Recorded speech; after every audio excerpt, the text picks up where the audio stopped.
Here's how to fix there has been an error in Microsoft Store. First, open the Start menu and search for Services.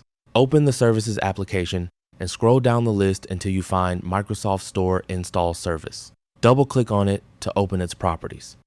Make sure the startup type is set to Automatic. Then click the Stop button and wait a few seconds. Then click Apply and then OK. Now, open the service properties again and click Start to restart the service.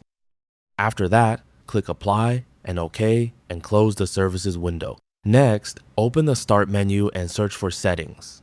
Open Settings and select Apps from the left-hand menu. Then, click Installed Apps.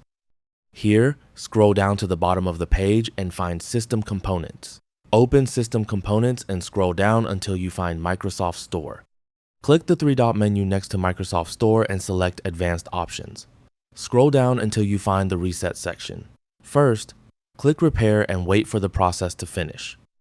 Once the repair is complete, click Reset and confirm by selecting Reset again. After the reset is finished, close the Settings window. Now, open the Start menu and search for Run. Open the Run application and type wsreset.exe and press Enter. This will reset the Microsoft Store cache and automatically open the Microsoft Store.